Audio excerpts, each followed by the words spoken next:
ನಮಸ್ತೆ ಸ್ಟೂಡೆಂಟ್. ಇವತ್ತು ನಾನು ಅಡ್ವಾನ್ಸ್ ಫಿನಾನ್ಷಿಯಲ್ ಅಕೌಂಟಿಂಗ್ ಅಲ್ಲಿ ಡೊಮೆಸ್ಟಿಕ್ ಬ್ರಾಂಚ್ ಅಕೌಂಟ್ ಅನ್ನೋದೊಂದು ಚಾಪ್ಟರ್ ಇದೆ. ಅದರದ್ದು ಬ್ರಾಂಚ್ ಅಕೌಂಟ್ ಹೇಗೆ ಮಾಡೋದು ಅನ್ನೋದನ್ನ ಒಂದು ವಿಡಿಯೋದಲ್ಲಿ 2 ಪ್ರಾಬ್ಲಮ್ಗೆ ಸಾಲ್ವ್ ಮಾಡಿ ನಿಮಗೆ ತೋರಿಸ್ಕೊಡ್ತೀನಿ. ಸೊ ಒಂದು ಬೇಸಿಕ್ ಪ್ರಾಬ್ಲಮ್ ಬರೀ ಬ್ರಾಂಚ್ ಅಕೌಂಟ್ ಮಾಡೋದು ಅಂತ.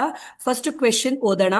A limited with its head office in Bengaluru as A branch at Mysuru, ಅಂದ್ರೆ ಬ್ರಾಂಚ್ ಇರೋದಲ್ಲಿ ಮೈಸೂರಲ್ಲಿ. ಸೊ ನಾವು ಮಾಡೋದು ಹೆಡ್ ಆಫೀಸ್ ಬುಕ್ಸ್ ಅಲ್ಲೇನೆ, ಆದ್ರೆ Mysuru branch account. You are given the following particular relating to Mysuru branch for the year ended. So ನಾವಿಲ್ಲಿ ಮಾಡ್ತಾ ಇರೋಂಥದ್ದು branch account is a nominal account. ಇಲ್ಲಿ ಏನ್ ಹೇಳ್ತಾರೆ ಅಂತಂದ್ರೆ debit all expenses and losses, credit all income and gain ಅಂತ ಹೇಳ್ತಾರೆ. So ಅದಾದ್ಮೇಲೆ ಓಪನಿಂಗ್ ಅಸೆಟ್ ನ ಡೆಬಿಟ್ ಸೈಡ್ ಅಲ್ಲಿ ತಗೋತೀವಿ, ಕ್ಲೋಸಿಂಗ್ ಅಸೆಟ್ ನ ಕ್ರೆಡಿಟ್ ಸೈಡ್ ಅಲ್ಲಿ ತಗೋತೀವಿ. ಅದು ವೈಸ್ ವರ್ಸ ಆಗುತ್ತೆ. Opening liability credit side, closing liability debit side. So question ನೋಡ್ಕೊಂತ ಡಿಸ್ಕಸ್ ಮಾಡೋಣ. ಅದು ಅಸೆಟ್ ಲಯಬಿಲಿಟಿನ ಬ್ರಾಂಚ್ ಅಕೌಂಟ್ ಅಲ್ಲಿ ಯಾವ ಸೈಡ್ ಅಲ್ಲಿ ಬರುತ್ತೆ ಅಂತ. Stock at branch on 1/4/2010. 1/4/2010 ಅಂತಂದ್ರೆ ಓಪನಿಂಗ್. ಸೊ ಸ್ಟಾಕ್ ಅಂತಂದ್ರೆ it is an asset. Opening asset ಯಾವ ಸೈಡು? Debit side. ಸೊ ಈ 32,600 ನೀವು ಯಾವ ಸೈಡ್ ಅಲ್ಲಿ ತಗೋಬೇಕು? ಡೆಬಿಟ್ ಸೈಡ್ ಅಲ್ಲಿ ತಗೋಬೇಕು. ಸೊ ಇಲ್ಲಿ ಡೆಬಿಟ್ ಅಂತ ಬರ್ದಿರ್ತೀನಿ. Next one, petty cash at branch on 1/4/2010. Petty cash ಅಂದ್ರೆ ಏನು? Small amount of cash. Cash is an asset, opening asset, debit side. Goods sent to branch. Head office ಅವರು goods ನ ಕಳಿಸ್ತಾ ಇರೋದು ಅಂತಂದ್ರೆ ಅದು ಎಕ್ಸ್ಪೆನ್ಸಸ್ ಅಲ್ವಾ? ಸೊ ನಾಮಿನಲ್ ಅಕೌಂಟ್ ರೂಲ್ಸ್ ಏನು? Debit all expenses and losses, credit all income and gain, debit side ಅಲ್ಲಿ ತಗೋತೀವಿ. ಗೂಡ್ಸ್ ರಿಟರ್ನ್ ಅಂದ್ರೆ ಏನು? ವಾಪಸ್ ಬರ್ತಿದೆ ಅಂತಂದ್ರೆ ಯಾವ ಸೈಡ್ ಅಲ್ಲಿ ತಗೋಬೇಕಾಗುತ್ತೆ ನೀವು? ಕ್ರೆಡಿಟ್ ಸೈಡ್ ಅಲ್ಲಿ ತಗೋಬೇಕಾಗುತ್ತೆ. ಯಾವ ಸೈಡ್ ಅಲ್ಲಿ ತಗೋತೀರಾ? ಕ್ರೆಡಿಟ್ ಸೈಡ್ ಅಲ್ಲಿ ತಗೋಬೇಕಾಗುತ್ತೆ. ಸೊ ಇದನ್ನ ಎರಡು ವೇಲು ಟ್ರೀಟ್ ಮಾಡಬಹುದು. ಈ ಡೆಬಿಟ್ ಸೈಡ್ ಅಲ್ಲಿ ಗೂಡ್ಸ್ ಸೆಂಟ್ ಇಂದ ರಿಟರ್ನ್ ನ ಮೈನಸ್ ಮಾಡಿ ಡೆಬಿಟ್ ಸೈಡ್ ಅಲ್ಲೂ ತಗೋಬಹುದು. ಗೂಡ್ಸ್ ಸೆಂಟ್ ನ ಎಕ್ಸ್ಪೆನ್ಸಸ್ ಆಗಿ ಟ್ರೀಟ್ ಮಾಡಿ, ಗೂಡ್ಸ್ ರಿಟರ್ನ್ ನ ಇನ್ಕಮ್ ಆಗಿ ಟ್ರೀಟ್ ಮಾಡಿ ಕ್ರೆಡಿಟ್ ಸೈಡ್ ಅಲ್ಲೂ ತಗೋಬಹುದು. Both the way is correct. Cash sales. ಆ ಸೇಲ್ಸ್ ಅನ್ನೋ ವರ್ಡ್ ಹೇಳುತ್ತೆ. ಸೇಲ್ಸ್ ಅಂತಂದ್ರೆ ಮಾಡ್ತಾ ಇರೋದು. ಸೊ ನಮ್ಗೆ ಇನ್ಕಮ್ ಬರುತ್ತೆ ಅಲ್ವಾ ಮಾರಾಟ ಮಾಡಿದಾಗ. ಸೊ ಇದನ್ನ ಯಾವ ಸೈಡ್ ಅಲ್ಲಿ ತಗೋತೀರಾ? Credit side. Next, cash sent for branch for expenses ಅಂತ ಕೊಟ್ಟಿದ್ದಾರೆ. ಯಾವ್ದು? Salary 12,800, rent 3,000, petty cash 2,600. ಈ ಮೂರು ಕೂಡ ಎಕ್ಸ್ಪೆನ್ಸಸ್ ನಾವ್ ಯಾವ ಸೈಡ್ ಅಲ್ಲಿ ತಗೋಬೇಕಾಗುತ್ತೆ? ಡೆಬಿಟ್ ಸೈಡ್ ಅಲ್ಲಿ ತಗೋಬೇಕಾಗುತ್ತೆ. ಸೊ ಇದಾದ್ಮೇಲೆ stock at branch on 31st March 2011 ಅಂದ್ರೆ ಕ್ಲೋಸಿಂಗ್ ಅಸೆಟ್ ಯಾವ side? Credit side. So petty cash at branch on 31st March 2011. So ಇದು ಕೂಡ closing petty cash credit side ಅಲ್ಲಿ ತಗೋತೀವಿ. Prepare branch account in the books of head office ಅಂತ ಕೇಳಿದ್ದಾರೆ. So ಇದು very plain and simple problem. ನಾವು branch account ಹೇಗೆ ಮಾಡೋದು ಅನ್ನೋದನ್ನ ತಿಳಿಸ್ಕೊಡ್ತೀನಿ ನೋಡಿ ಸ್ಟೂಡೆಂಟ್ಸ್. ಪಾಯಿಂಟ್ ವೈಸ್ ಹೋಗೋಣ. ಫಸ್ಟ್ ಪಾಯಿಂಟ್ ಏನು? ಸ್ಟಾಕ್ ಎಟ್ ಬ್ರಾಂಚ್ ಆನ್ 1/4/2010 ಅಂತ ಕೊಟ್ಟಿದ್ದಾರೆ. Branch account for the year ended ಅಂತ ಬರ್ಕೊಂಡು 4 ಕಾಲಮ್ಸ್ ನ ಡ್ರಾಫ್ಟ್ ಮಾಡಿದೀವಿ.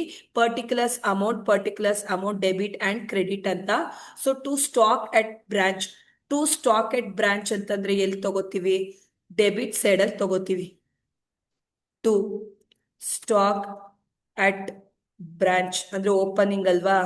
ಸೊ ಓಪನಿಂಗ್ ಅಂತಂದ್ರೆ ಡೆಬಿಟ್ ಸೈಡ್ ಅಲ್ಲಿ ತಗೋತೀವಿ. ಎಷ್ಟಿದೆ ಅಮೌಂಟ್? 32,600. ಇದಾದ್ಮೇಲೆ petty cash at branch opening to petty cash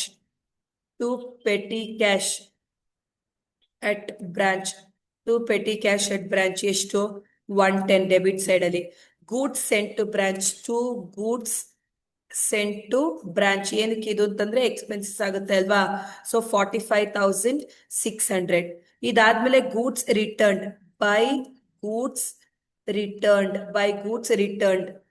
by the branch. ಇದನ್ನ ಡೆಬಿಟ್ ಸೈಡ್ ಅಲ್ಲಿ ಮೈನಸ್ ಮಾಡಿ ತಗೊಂಡ್ಲೂಬಹುದು, ಇಲ್ಲ ಕ್ರೆಡಿಟ್ ಸೈಡ್ ಅಲ್ಲಿ ಈ ರೀತಿ ಟ್ರೀಟ್ಮೆಂಟ್ ಮಾಡಬಹುದು. ಎರಡೂ ಒಂದೇ. ಸೊ ಇಲ್ಲಿ ನಾನು ಸಪರೇಟ್ ಆಗಿ ತೋರಿಸಿದೀನಿ. ಎರಡೂ ವೇ ಕರೆಕ್ಟ್. ಅದಾದ್ಮೇಲೆ cash sales by bank account ಅಂತ ಬರ್ಕೊಂಡು ಅದ್ರ ಕೆಳಗಡೆ ಕ್ಯಾಶ್ ಸೇಲ್ಸ್ ಎಷ್ಟಿದೆ? 71,900. ಅದಾದ್ಮೇಲೆ cash sent to branch for expenses ಅಂದ್ರೆ ಟು ಬ್ಯಾಂಕ್ ಅಕೌಂಟ್. ಅದರಲ್ಲಿ ಯಾವ್ದು ಅಂತಂದ್ರೆ ಸೊ ಸ್ಯಾಲರೀಸ್ 12,800.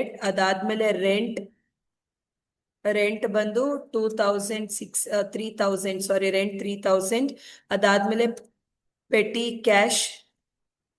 ಕ್ಯಾಶ್ 2600 ಇಷ್ಟನ್ನು ಟೋಟಲ್ ಮಾಡಿ ಔಟರ್ ಕಾಲಮ್ ಅಲ್ಲಿ ಬರ್ಕೊಂಡ್ರೆ 18,400. ಸೊ 18,400 ಆಯ್ತು. ಸೊ ಇದಾದ್ಮೇಲೆ next stock at branch on 31st ಅಂತಂದ್ರೆ ಕ್ಲೋಸಿಂಗ್ ಬೈ ಕ್ಲೋಸಿಂಗ್ ಸ್ಟಾಕ್ ಎಷ್ಟು ಕ್ಲೋಸಿಂಗ್ ಸ್ಟಾಕು 37,100. ಸೊ ಅದಾದ್ಮೇಲೆ next one petty cash at branch by closing petty cash ಎಷ್ಟಿದೆ 90. So ಈಗ ಎಲ್ಲ ಐಟಮ್ಸ್ ಕೂಡ ಟ್ರೀಟ್ಮೆಂಟ್ ಮಾಡಾಯ್ತು. ಈಗ ನೆಕ್ಸ್ಟ್ ನಾವು ಯಾವ ಸೈಡ್ ಜಾಸ್ತಿ ಇದೆ ಅಂತ ನೋಡ್ಬೇಕು, ಡೆಬಿಟಾ ಕ್ರೆಡಿಟಾ ಅಂತ ನೋಡ್ಬೇಕು. ಸೊ ಈ ಕ್ವೆಶನ್ ಅಲ್ಲಿ ಕ್ರೆಡಿಟ್ ಸೈಡ್ ಜಾಸ್ತಿ ಇದೆ. ಸೊ ಎಷ್ಟಿದೆ 1,12,990. ಇದನ್ನ ಟೋಟಲ್ ಮಾಡ್ತಂದ್ರೆ 1,12,990 ಬರುತ್ತೆ. ಎರಡು ಸೈಡು 1,12,990 ಬರ್ಕೊಂಡು ಇಷ್ಟನ್ನು ಕೂಡ ನೀವು ಮೈನಸ್ ಮಾಡ್ತೀರಾ. ಮೈನಸ್ ಮಾಡ್ತಂದ್ರೆ ನಿಮ್ಗೊಂದು ವ್ಯಾಲ್ಯೂ ಬರುತ್ತೆ. ಆ ವ್ಯಾಲ್ಯೂ 16,280. ಸೊ ಇದನ್ನ to general profit and loss account balancing figure ಅಂತ ಬರ್ಕೋಬೇಕಾಗುತ್ತೆ. ಸೊ ಇಷ್ಟು ಕೂಡ ನಾವು ಮಾಡ್ತಾ ಇರುವಂತದ್ದು branch account. Very simple. What is ಅಂದ್ರೆ ಓಪನಿಂಗ್ ಅಸೆಟ್ ಎಲ್ಲ ಡೆಬಿಟ್ ಸೈಡು, ಕ್ಲೋಸಿಂಗ್ ಅಸೆಟ್ ಎಲ್ಲ ಕ್ರೆಡಿಟ್ ಸೈಡು. ಅದೇ ರೀತಿ ಓಪನಿಂಗ್ ಲಯಬಿಲಿಟೀಸ್ ಎಲ್ಲ ಕ್ರೆಡಿಟ್ ಸೈಡು, ಕ್ಲೋಸಿಂಗ್ ಲಯಬಿಲಿಟೀಸ್ ಎಲ್ಲ ಡೆಬಿಟ್ ಸೈಡು, ವೈಸ್ ವರ್ಸ್ ಆಗುತ್ತೆ. ಇದಾದ್ಮೇಲೆ ಕೆಲವೊಂದು ಐಟಮ್ಗೆ ನಾಮಿನಲ್ ಅಕೌಂಟ್ ರೂಲ್ಸ್ ನ ಫಾಲೋ ಮಾಡ್ತೀವಿ. ಏನದು nominal account rules? Debit all expenses and losses, credit all income and gain ಅನ್ನೋದನ್ನ ನಾವು ನಾಮಿನಲ್ ಅಕೌಂಟ್ ರೂಲ್ಸ್ ನ ಫಾಲೋ ಮಾಡ್ತೀವಿ. ಅದು ಪ್ರಕಾರನೇ ಈ ಪ್ರಾಬ್ಲಮ್ ನ ಮಾಡಿದೀವಿ. So like it is very very simple problem. So next ನಾವು ಬ್ರಾಂಚ್ ಅಕೌಂಟ್ ಮಾಡಕ್ಕಿಂತ ಮುಂಚೆ ಕೆಲವೊಂದು ಪ್ರಾಬ್ಲಮ್ಗೆ ಡೆಟಾಸ್ ಅಕೌಂಟ್ ನ ಮಾಡಬೇಕಾಗುತ್ತೆ. ಸೊ ಇದನ್ನ ಥರ್ಡ್ ಕ್ವೆಶನ್ ಅಲ್ಲಿ ನಿಮ್ಗೆ ಎಕ್ಸ್ಪ್ಲೈನ್ ಮಾಡ್ತಾ ಇದ್ದೀನಿ. ಸೊ ಡೆಟಾಸ್ ಅಕೌಂಟ್ ನ ನಾವು ಮಾಡಬೇಕಾಗುತ್ತೆ. ಯಾವಾಗ ಡೆಟಾಸ್ ಅಕೌಂಟ್ ನ ಮಾಡೋದು? ಯಾವಾಗ ಡೆಟಾಸ್ ಅಕೌಂಟ್ ನ ಮಾಡಬೇಕು? ಸೊ ಅದಕ್ಕಿಂತ ಮುಂಚೆ ಡೆಟಾಸ್ ಅಕೌಂಟ್ ಇಂದ ಫಾರ್ಮ್ಯಾಟ್ ನಿಮ್ಗೆ ತಿಳಿಸ್ಕೊಡ್ತಾ ಇದ್ದೀನಿ ನೋಡಿ ಸ್ಟೂಡೆಂಟ್ಸ್. ಡೆಟಾಸ್ ಅಕೌಂಟ್ ಫಾರ್ಮ್ಯಾಟ್ ಇಷ್ಟೇ. ಸೊ ಇಲ್ಲೂ ಕೂಡ ಪರ್ಟಿಕ್ಯುಲರ್ಸ್ ಅಮೌಂಟ್ ಡೆಬಿಟ್ ಮತ್ತೆ ಕ್ರೆಡಿಟ್ ಅಂತ ಬರ್ಕೋತೀವಿ. ಸೊ ಓಪನಿಂಗ್ ಡೆಟಾಸ್ ಕೊಟ್ಟಿ ಕ್ಲೋಸಿಂಗ್ ಡೆಟಾಸ್ ಕೊಟ್ಟಿಲ್ಲ ಅಂತಂದ್ರೆ ಡೆಟಾಸ್ ಅಕೌಂಟ್ ಮಾಡಬೇಕಾಗುತ್ತೆ. ಓಪನಿಂಗ್ ಡೆಟಾಸ್ ಕೊಟ್ಟಿದ್ದು ಕ್ವೆಶನ್ ಅಲ್ಲಿ, ಕ್ಲೋಸಿಂಗ್ ಕೊಟ್ಟಿಲ್ಲ ಅಂತಂದ್ರೆ ಡೆಟಾಸ್ ಅಕೌಂಟ್ ಮಾಡಬೇಕು. ಕ್ಲೋಸಿಂಗ್ ಡೆಟಾಸ್ ಕೊಟ್ಟು ಓಪನಿಂಗ್ ಕೊಟ್ಟಿಲ್ಲ ಅಂದ್ರೂ ಕೂಡ ಡೆಟಾಸ್ ಅಕೌಂಟ್ ಮಾಡಬೇಕು. ಸೊ ಇಷ್ಟು ಐಟಮ್ ನ ಡೆಟಾಸ್ ಅಕೌಂಟ್ ಅಲ್ಲಿ ನಾವು ಹಾಕೋತೀವಿ. ಸೊ ಇಲ್ಲೊಂದು ಬೈ ಬಿಲ್ಸ್ ರಿಸೀವಬಲ್ ಡಿಸ್ಆನರ್ಡ್. ಎಸ್, ಈಗ ಓಪನಿಂಗ್ ಡೆಟಾಸ್ ನ ಡೆಬಿಟ್ ಸೈಡ್ ಅಲ್ಲಿ ತಗೋತೀವಿ. ಅದೇ ರೀತಿ ಕ್ಲೋಸಿಂಗ್ ಡೆಟಾಸ್ ಆನ್ಸರ್ ಕ್ರೆಡಿಟ್ ಸೈಡ್ ಅಲ್ಲಿ ಬರುತ್ತೆ. ಫಸ್ಟ್ ಡೆಬಿಟ್ ಸೈಡ್ ನ ಡಿಸ್ಕಸ್ ಮಾಡೋಣ. ಈ ಮೂರೇ ಐಟಮ್ ಡೆಬಿಟ್ ಸೈಡ್ ಅಲ್ಲಿ ಬರುವಂತದ್ದು. ಯಾವ್ದು ಮೂರೇ ಐಟಮ್ ಡೆಬಿಟ್ ಸೈಡ್ ಅಲ್ಲಿ ಅಂತಂದ್ರೆ, ಒಂದು ಓಪನಿಂಗ್ ಡೆಟಾಸ್, ಇದು ಕ್ರೆಡಿಟ್ ಸೇಲ್ಸ್, ಇದಾದ್ಮೇಲೆ ಬಿಲ್ಸ್ ರಿಸೀವಬಲ್ ಡಿಸಾನರ್ಡ್. ಇದ್ರ ಬಗ್ಗೆ ಜಾಸ್ತಿ ನಮ್ಗೇನು ಕ್ವೆಶನ್ ಅಲ್ಲಿ ಕೇಳಿಲ್ಲ. ಸರಿನಾ? ಇದ್ರ ಬಗ್ಗೆ ನಾವೇನಷ್ಟು ತಲೆ ಕೆಡ್ಸ್ಕೊಳದ್ ಬೇಡ. ಸೊ ಕ್ರೆಡಿಟ್ ಸೈಡ್ ಅಲ್ಲಿ ಯಾವ್ಯಾವ ಐಟಮ್ಸ್ ಬರುತ್ತೆ ಅಂದ್ರೆ, ಬೈ ಕ್ಯಾಶ್ ರಿಸೀವ್ ಫ್ರಮ್ ಡೆಟಾಸ್ ಇರುತ್ತೆ, ರೆಮಿಟೆನ್ಸಸ್ ಫ್ರಮ್ ಡೆಟಾಸ್ ಅಂತಾನು ಕೂಡ ಕರೀತಾರೆ, ಕಲೆಕ್ಷನ್ ಫ್ರಮ್ ಡೆಟಾಸ್ ಅಂತಾನು ಕೂಡ ಕರೀತಾರೆ. ಸೊ ಇದನ್ನ ಕ್ರೆಡಿಟ್ ಸೈಡ್ ಅಲ್ಲಿ ತಗೋತೀವಿ. ಯಾಕೆ ಅಂತಂದ್ರೆ ಅದು ಇನ್ಕಮ್. ಸೊ ಅದಾದ್ಮೇಲೆ ಸೇಲ್ಸ್ ರಿಟರ್ನ್, ಅದಾದ್ಮೇಲೆ ಡಿಸ್ಕೌಂಟ್ ಅಲೌಡ್, ಅದಾದ್ಮೇಲೆ ಬ್ಯಾಡ್ ಡೆಟ್ಸ್, ಅದಾದ್ಮೇಲೆ ಓಪನಿಂಗ್ ಡೆಟಾಸ್ ಕೊಟ್ಟಿತ್ತು ಅಂದ್ರೆ ನಾವು ಕ್ಲೋಸಿಂಗ್ ಡೆಟಾಸ್ ನ ಆನ್ಸರ್ ಆಗಿ ಕಂಡುಹಿಡಿಬೇಕಾಗುತ್ತೆ ಸ್ಟೂಡೆಂಟ್ಸ್. ಸೊ ಇಷ್ಟು ಬರೀ ಡೆಟಾಸ್ ಅಕೌಂಟಿನ ಫಾರ್ಮೆಟ್. ಸೊ ವೆರಿ ಫಸ್ಟ್ ನಾವು ಕ್ವೆಶನ್ ಓದಾದ್ಮೇಲೆ ಡಿಸೈಡ್ ಮಾಡ್ತೀವಿ ನಾವು ಡೆಟಾಸ್ ಅಕೌಂಟ್ ಮಾಡ್ಬೇಕಾ ಮಾಡಬಾರ್ದಾ ಅಂತ ಅಂದ್ಬಿಟ್ಟು. ಸೊ ಡೈರೆಕ್ಟ್ ಆಗಿ ಡೆಟಾಸ್ ಅಕೌಂಟ್ ಮಾಡಲ್ಲ. ಕ್ವೆಶನ್ ನೋಡ್ಬಿಟ್ಟು ಡಿಸೈಡ್ ಮಾಡ್ತೀವಿ ನಾವು ಡೆಟಾಸ್ ಅಕೌಂಟ್ ಮಾಡ್ಬೇಕಾ ಮಾಡಬಾರ್ದಾ ಅಂತ ಅಂದ್ಬಿಟ್ಟು. ಸೊ ನೋಡೋಣ, ಇಲ್ಲಿ ಕ್ವೆಶನ್ ನೋಡೋಣ. ಇಲ್ಲೊಂದು ಸಿಂಪಲ್ ಕ್ವೆಶನ್ ಕೊಟ್ಟಿದ್ದಾರೆ ನೋಡಿ. Zamana Limited Mysore opened a branch at Bengaluru on 1/4/2011. Branch is instructed to sell the goods both for cash and credit. All cash collections are to be remitted to head office. Sends cash to branch to meet the expenses at branch. From the following details, prepare Bengaluru branch account in head office books. Also prepare branch debtors account therein ಅಂತ ಕೊಟ್ಟಿದ್ದಾರೆ. ಈ question ಅಲ್ಲಿ ಡೆಟಾಸ್ account ಮಾಡಬೇಕು ಅಂತ ಅವರೇ ಕೊಟ್ಟಿದ್ದಾರೆ, but every time ಇದಾಗಿರಲ್ಲ. ಸರಿನಾ? ನಾವು ಆಸ್ ಯೂಶುವಲ್ ಕ್ವೆಶನ್ ನೋಡ್ಕೊಂತಾನೆ ಡಿಸೈಡ್ ಮಾಡೋಣ. Stock of goods at branch on 1/4/2014 ಅಂದ್ರೆ opening stock branch account debit side. Petty cash on 1/4/2014 opening petty cash, opening asset debit side. So furniture on 1/4/2014 ಕೊಟ್ಟಿದ್ದಾರೆ. Furniture is an opening asset debit side. Goods sent to branch, it is an expenses debit side. Goods return ಅಂದ್ರೆ ವಾಪಸ್ ಬರ್ತಿದೆ ಅಂದ್ರೆ ಯಾವ side ತಗೊಳಕ್ ಹೇಳಿದೆ, credit side. Expenses paid by head office ಅಂತ ಕೊಟ್ಟಿದ್ದಾರೆ, expenses paid by head office ಕೊಟ್ಟಿದ್ದಾರೆ. ಎಕ್ಸ್ಪೆನ್ಸಸ್ ಅಂದ್ರೆ debit side. Cash sent by head office for petty cash ಅಂದ್ರೆ ಇದು ಪೆಟಿ ಎಕ್ಸ್ಪೆನ್ಸಸ್ ಅಂತ ಕೊಟ್ಟಿದ್ದಾರೆ, ಇದನ್ನ ಡೆಬಿಟ್ ಸೈಡ್ ಅಲ್ಲಿ ತಗೋತೀವಿ. Remittances, what is the meaning of remittances ಅಂತಂದ್ರೆ it is very important. Remittances ಅಂದ್ರೆ ಟ್ರಾನ್ಸ್ಫರ್ ಕಲೆಕ್ಷನ್ ಎಲ್ಲ ಬರುತ್ತೆ. ಸೊ ಅದ್ರಲ್ಲಿ ಯಾವ್ದು ಕೊಟ್ಟಿದ್ದಾರೆ ನೋಡಿ, ಕ್ಯಾಶ್ ಸೇಲ್ಸ್ ಕೊಟ್ಟಿದ್ದಾರೆ. ಕ್ಯಾಶ್ ಸೇಲ್ಸ್ ಯಾವ ಸೈಡ್ ಅಲ್ಲಿ ತಗೋತೀವಿ ಅಂತಂದ್ರೆ ನಾವು ಸೇಲ್ಸ್ ಅಂತಂದ್ರೆ credit side. Collection from debtors, receipt from debtors ಎಲ್ಲ ಕ್ರೆಡಿಟ್ ಸೈಡ್. ಇದು ಕ್ರೆಡಿಟ್ ಸೇಲ್ಸ್ ಯಾವ ಅಕೌಂಟ್ ಅಲ್ಲಿ ತಗೋತೀವಿ, debtors account debit side. Next closing stock at branch ಕೊಟ್ಟಿದ್ದಾರೆ. ಕ್ಲೋಸಿಂಗ್ ಸ್ಟಾಕ್ ಅಂತಂದ್ರೆ it is an asset, so closing asset ನ credit side. Closing petty cash ಕೊಟ್ಟಿದ್ದಾರೆ, closing petty cash credit side. Depreciate furniture at 10% ಅಂತ ಕೊಟ್ಟಿದ್ದಾರೆ. So opening furniture 2500 ಇದೆ, 2500 ಮೇಲೆ ನಾವು 10% ಮಾಡಿದ್ರೆ 250 ಬರುತ್ತೆ. ಸೊ ಡಿಪ್ರಿಸಿಯೇಷನ್ ಮೈನಸ್ ಮಾಡಿ ತಗೋಬೇಕಾಗುತ್ತೆ. ಇಲ್ಲಿ ಒಂಚೂರು ನೀವು ಕೇರ್ಫುಲ್ ಆಗಿ ಅಬ್ಸರ್ವ್ ಮಾಡಬೇಕು. ಕ್ಲೋಸ್ ಆಗ್ತಾ ಇರೋದು ಯಾವಾಗ, 30th ಸೆಪ್ಟೆಂಬರ್. 30th ಸೆಪ್ಟೆಂಬರ್ ಅಂತಂದ್ರೆ April, May, June, July, August, September ಅಂತಂದ್ರೆ 6 ಮಂತ್ಸ್. 6 ಮಂತ್ಸ್ಗೆ ಡಿಪ್ರಿಸಿಯೇಷನ್ ಮಾತ್ರ ಕೊಡಬೇಕು. ಅಂದ್ರೆ 2500 ಇಂಟು 10% ಇಂಟು 6/12 ಮಾಡಬೇಕಾಗುತ್ತೆ. ಸೊ ಅದನ್ನ ಹೇಗೆ ಮಾಡೋದು ಅನ್ನೋದನ್ನ ಪ್ರಾಬ್ಲಮ್ ಅಲ್ಲಿ ತಿಳಿಸ್ಕೊಡ್ತೀನಿ. ಡಿಸ್ಕೌಂಟ್ ಅಲೌಡ್ ನಮಗೆ ಡೆಟಾಸ್ ಅಕೌಂಟ್ ಅಲ್ಲಿ ಬರುತ್ತೆ, ಕ್ರೆಡಿಟ್ ಸೈಡ್. ಸೊ ಇವಾಗ ನಾವು ಕ್ವೆಶನ್ ಅಲ್ಲೇ ಕೊಟ್ಟಿದ್ದಾರೆ ಡೆಟಾಸ್ ಅಕೌಂಟ್ ಮಾಡೋಣ ಅಂತ. ಯಾವ್ಯಾವ ಐಟಮ್ ಡೆಟಾಸ್ ಅಕೌಂಟಿಗೆ ತಗೋಬೇಕು ಅಂತಂದ್ರೆ ಓಪನಿಂಗ್ ಡೆಟಾಸ್ ಕೊಟ್ಟಿಲ್ಲ. ಕ್ರೆಡಿಟ್ ಸೇಲ್ಸ್ ಕೊಟ್ಟಿದ್ದಾರೆ, ಎಷ್ಟು ಕೊಟ್ಟಿದ್ದಾರೆ, 51,000. ಸೊ ಅದಾದ್ಮೇಲೆ ಕ್ಯಾಶ್ ರಿಸೀವ್ ಫ್ರಮ್ ಡೆಟಾಸ್ ಏನಂತ ಕೊಟ್ಟಿದ್ದಾರೆ, ಕಲೆಕ್ಷನ್ ಫ್ರಮ್ ಡೆಟಾಸ್ ಅಂತ ಕೊಟ್ಟಿದ್ದಾರೆ, ಆರ್ ಕಲೆಕ್ಷನ್ಸ್ ಫ್ರಮ್ ಡೆಟಾಸ್ ಎರಡು ಒಂದೇ, ಕಲೆಕ್ಷನ್ ಫ್ರಮ್ ಡೆಟಾಸ್ ಎರಡು ಒಂದೇ ಅಂತ ಹೇಳಿದೆ. ಸೊ ಎಷ್ಟು ಕೊಟ್ಟಿದ್ದಾರೆ, 42,500. ಸೊ ಸೇಲ್ಸ್ ರಿಟರ್ನ್ಸ್, ಕ್ವೆಶನ್ ಅಲ್ಲಿ ಸೇಲ್ಸ್ ರಿಟರ್ನ್ಸ್ ಕೊಟ್ಟಿದಾರ ನೋಡಿ. ಕ್ವೆಶನ್ ಅಲ್ಲಿ ನಮ್ಗೆ ಸೇಲ್ಸ್ ರಿಟರ್ನ್ಸ್ ಕೊಟ್ಟಿಲ್ಲ, ಸೊ ನಿಲ್ ಅಂತ ತಗೋತೀವಿ. ಡಿಸ್ಕೌಂಟ್ ಅಲೌಡ್ 1,800 ಕೊಟ್ಟಿದ್ದಾರೆ. ಬ್ಯಾಡ್ ಡೇಟ್ಸ್ ಕೊಟ್ಟಿಲ್ಲ. ಸೊ ಈಗ ಜನರಲ್ ಆಗಿ ನಿಮ್ಗೆ ಯಾವ ಸೈಡ್ ಜಾಸ್ತಿ ಇರುತ್ತೆ ನೋಡ್ಬೇಕು. ಯಾವ ಸೈಡ್ ಜಾಸ್ತಿ ಇದೆ ಈ ಕ್ವೆಶನ್ ಅಲ್ಲಿ, 51,000 ಈ ಕಡೆ, 51,000 ಈ ಕಡೆ ಬರ್ಕೋತೀರಾ. ಸೊ ಈಗ ಕ್ರೆಡಿಟ್ ನೆಲ್ಲ ಮೈನಸ್ ಮಾಡ್ತು ಅಂತಂದ್ರೆ ನಿಮ್ಗೆ ಕ್ಲೋಸಿಂಗ್ ಡೇಟಾ ಸಿಗುತ್ತೆ 6,700. ಇಲ್ಲಿ ಬ್ರಾಕೆಟ್ ಅಲ್ಲಿ ಬ್ಯಾಲೆನ್ಸಿಂಗ್ ಫಿಗರ್ ಅಂದ್ರೆ ನೀವು ಓಪನಿಂಗ್ ಕ್ಲೋಸಿಂಗ್ ಅನ್ನೋ ಡೌಟ್ ನಿಮ್ಗಿತ್ತು ಅಂತಂದ್ರೆ ಯಾವ ಸೈಡ್ ಜಾಸ್ತಿ ಇದೆ ನೋಡಿ. ಡೆಬಿಟ್ ಜಾಸ್ತಿ ಇದು, ಕ್ರೆಡಿಟ್ ಕಡಿಮೆ ಇತ್ತು ಕ್ಲೋಸಿಂಗ್ ಡೇಟಾಸ್. ಕ್ರೆಡಿಟ್ ಜಾಸ್ತಿ ಇದು, ಡೆಬಿಟ್ ಕಡಿಮೆ ಇತ್ತು ಅಂತಂದ್ರೆ ಓಪನಿಂಗ್ ಡೇಟಾಸ್. ಇಲ್ಲಿ ಓಪನಿಂಗ್ ಡೇಟಾಸ್ ಇಲ್ಲ, ಕ್ಲೋಸಿಂಗ್ ಡೇಟಾಸ್ ನಾವು ಫೈಂಡ್ ಔಟ್ ಮಾಡಿದ್ವಿ, ಇವಾಗ ತಾನೇ ಫೈಂಡ್ ಔಟ್ ಮಾಡಿದ್ವಿ. ಸೊ ಇದಾಗಿದ್ ಕೂಡಲೇ ನಾವು ಫಸ್ಟ್ ಮಾಡ್ಬೇಕಾಗಿರೋದು ಬ್ರಾಂಚ್ ಅಕೌಂಟ್. ಡೆಟಾಸ್ ಅಕೌಂಟ್ ನಿಮ್ಗೆ ಮಾಡಿರೋದು ಅರ್ಥ ಆಗಿದೆ ಅನ್ಕೋತೀನಿ. ಸೊ ಇಷ್ಟೇ ಐಟಮ್ ನ ತಗೋಣ ಅಂತದ್ದು, ಇದ್ರ ಬಗ್ಗೆ ಸ್ವಲ್ಪ ಕಾನ್ಸಂಟ್ರೇಷನ್ ಕೊಟ್ಟು ನೋಡ್ಕೊಂಡಿರಿ.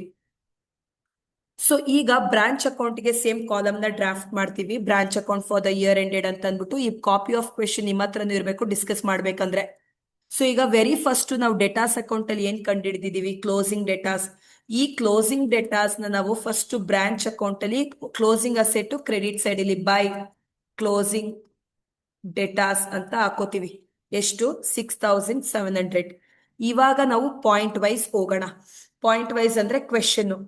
ನನ್ನ ಹತ್ರನು ಕಾಪಿ ಆಫ್ ಕ್ವೆಶನ್ ಇದೆ, ನೀವು ಕೂಡ ಇಟ್ಕೊಂಡಿರ್ತೀರಾ. First point, stock of goods at branch on 1/4/2014 ಅಂದ್ರೆ ಓಪನಿಂಗ್.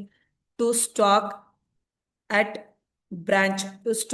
ಬ್ರಾಂಚ್ ಎಷ್ಟಿದೆ, stock at branch 5,000. Next one petty cash on 1/4/2014 to petty cash 150. So it is 150 or 130, 150. Next petty cash ಆದ್ಮೇಲೆ furniture to furniture is how much, 2,500. Furniture 2,500. Next one to goods sent to branch ಎಷ್ಟಿದೆ, 50,050.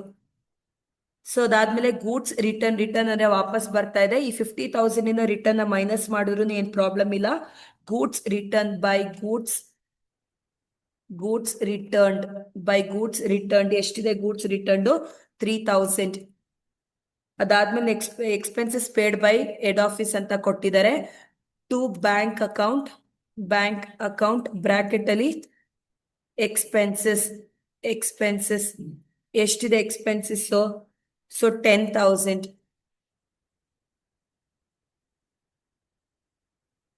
So ಅದಾದ್ಮೇಲೆ next cash sent by head office for petty cash ಅಂತ ಕೊಟ್ಟಿದ್ದಾರೆ. To bank account petty cash ಅಂದ್ರೆ petty ಎಕ್ಸ್ಪೆನ್ಸಸ್ಗೆ petty cash. So ಎಷ್ಟು ಕೊಟ್ಟಿದ್ದಾರೆ? 250. So ಇದಾದ್ಮೇಲೆ remittances from branch ಅಂತ ಕೊಟ್ಟಿದ್ದಾರೆ. ರೆಮಿಟೆನ್ಸಸ್ ಅಲ್ಲಿ ಯಾವ್ದಿದೆ? By bank account. ರೆಮಿಟೆನ್ಸಸ್ ಅಂದ್ರೆ ಟ್ರಾನ್ಸ್ಫರ್. ಇದ್ರಲ್ಲಿ ಯಾವ್ದಿದೆ? ಕ್ಯಾಶ್ ಸೇಲ್ಸ್ ಎಷ್ಟಿದೆ? 2,500. ಅದಾದ್ಮೇಲೆ ನೆಕ್ಸ್ಟ್ ಕಲೆಕ್ಷನ್ ಫ್ರಮ್ ಡೇಟಾಸ್ ಅಂತ ಇದೆ ಅನ್ಕೋತೀನಿ. ನೋಡಿ ಕ್ವೆಶನ್ ನೋಡಿ ಎಲ್ಲರೂ. So collections from datas receipt from datas ಎಲ್ಲ ಒಂದೇ. ಕಲೆಕ್ಷನ್ ಫ್ರಮ್ ಡೇಟಾಸು ರಿಸೀಟ್ ಫ್ರಮ್ ಡೇಟಾಸು ಎಲ್ಲದು ಕೂಡ ಒಂದೇ, ಕನ್ಫ್ಯೂಷನ್ ಆಗಬೇಡಿ. ಸೊ ಎಷ್ಟಿದೆ? 42,500. ಎರಡು ಇನ್ನರ್ ಕಾಲಮ್ ಅಲ್ಲಿ ಬರ್ಕೊಂಡು ಆಮೇಲೆ ಔಟರ್ ಕಾಲಮ್ ಅಲ್ಲಿ ಬರ್ಕೊಂಡ್ರು ಪ್ರಾಬ್ಲಮ್ ಇಲ್ಲ, ಇಂಡಿವಿಜುವಲ್ ಆಗಿ ಬರ್ಕೊಂಡ್ರು ತೊಂದರೆ ಇಲ್ಲ. ಕ್ರೆಡಿಟ್ ಸೇಲ್ಸ್ ಕೊಟ್ಟಿದ್ದಾರೆ. ಕ್ರೆಡಿಟ್ ಸೇಲ್ಸ್ ನಾವು ಬ್ರಾಂಚ್ ಅಕೌಂಟ್ ಅಲ್ಲಿ ತಗೊಳಲ್ಲ, ಡೇಟಾಸ್ ಅಕೌಂಟ್ ಅಲ್ಲಿ ತಗೊಂಡಿದೀವಿ. Closing stock by closing stock ಎಷ್ಟು ಕೊಟ್ಟಿದ್ದಾರೆ? 17,107. ನೆಕ್ಸ್ಟ್ ಇದಾದ್ಮೇಲೆ ಬೈ ಕ್ಲೋಸಿಂಗ್ ಪೆಟಿ ಕ್ಯಾಶ್ ಎಷ್ಟು ಕೊಟ್ಟಿದ್ದಾರೆ ಸ್ಟೂಡೆಂಟ್ಸ್? 55. ಓಪನಿಂಗ್ ಎಷ್ಟಿರುತ್ತೋ ಕ್ಲೋಸಿಂಗು ಅಷ್ಟೇ ಇರಬೇಕು. ಐ ಮೀನ್ ಎಲ್ಲದನ್ನು ಕೂಡ ಅಸೆಟ್ ಅಲ್ಲಿ. ಇವಾಗ ಡಿಪ್ರಿಸಿಯೇಟ್ ಫರ್ನಿಚರ್ ಅಂತ ಕೊಟ್ಟಿದ್ದಾರೆ. ಬೈ ಫರ್ನಿಚರ್ ಓಪನಿಂಗ್ ಫರ್ನಿಚರ್ ಎಷ್ಟಿದೆ? 2,500 less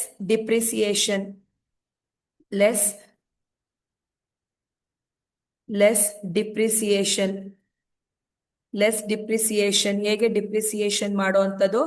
so 2,500 into 10% into 6 months ಮಾತ್ರ ತಗೋಬೇಕು. 6 divided by 12. So it is how much? ಇದು ನೀನು ಚೂರಿ ಕಡೆ. ಸೊ 2000 ಏನಕ್ಕೆ 6 months ಅಂತಾನೆ? ಸೆಪ್ಟೆಂಬರ್ ಅಂತ ಕೊಟ್ಟಿದ್ದಾರೆ ಅಲ್ವಾ? ಸೊ ಇವಾಗ ನಮ್ಗೆ ಎಷ್ಟು ಬರುತ್ತೆ ಅಂತಂದ್ರೆ ಇಟ್ ಈಸ್ ಹೌ ಮಚ್? 125 ಬರುತ್ತೆ. 125 ನ ಮೈನಸ್ ಮಾಡಿ ಔಟರ್ ಕಾಲಮ್ ಅಲ್ಲಿ ಬರ್ಕೊಂತೀವಿ. 2375 ಬರ್ಕೊಂಡ್ವಿ. ಡಿಪ್ರಿಸಿಯೇಷನ್ ಅಲ್ಲಿ ಲೆಸ್ ಮಾಡಿ. ಇದು ಏನಕ್ಕೆ ಅಂತ ನಿಮ್ಗೆ ಅರ್ಥ ಆಗಿದೆ. ಸೊ ಇವಾಗ ನಾವು ಚೆಕ್ ಮಾಡ್ತೀವಿ ಯಾವ ಸೈಡ್ ಜಾಸ್ತಿ ಇದೆ ಅಂತ ಅಂದ್ಬಿಟ್ಟು. ಸೊ ಈ ಕ್ವೆಶನ್ ಅಲ್ಲೂ ಕೂಡ ಕ್ರೆಡಿಟ್ ಸೈಡೇ ಜಾಸ್ತಿ ಇದೆ, 74,125. ಇಲ್ಲೂ ಕೂಡ ಅಷ್ಟೇ 74,125 ಅಂತ ಬರ್ಕೊಂಡು ಡೆಬಿಟ್ನೆಲ್ಲ ಮೈನಸ್ ಮಾಡ್ತು ಅಂದ್ರೆ 6,225. ಈ 6,225 ಏನು ಅಂತಂದ್ರೆ to general profit and loss account. So ಇದಾದ್ಮೇಲೆ ಬ್ರಾಕೆಟ್ ಅಲ್ಲಿ ಬ್ಯಾಲೆನ್ಸಿಂಗ್ ಫಿಗರ್ ಅಂತ ಬರ್ಕೋತೀವಿ. ಸೊ ಇಷ್ಟನ್ನು ಕೂಡ ನಾವು ಬ್ರಾಂಚ್ ಅಕೌಂಟ್ ಅಲ್ಲಿ ಮಾಡುವಂಥದ್ದು. ಈ ಕ್ವೆಶನ್ ಅಲ್ಲಿ ನಾವು ಡೆಟಾಸ್ ಅಕೌಂಟ್ ಕೂಡ ಮಾಡಿದೀವಿ. ಡೆಟಾಸ್ ಅಕೌಂಟ್ ಅಲ್ಲಿ ಯಾವ್ಯಾವ ಐಟಮ್ ಅನ್ನೋದು ಕೂಡ ನೀವು ನೋಡ್ಕೊಂಡಿದ್ದೀರಾ.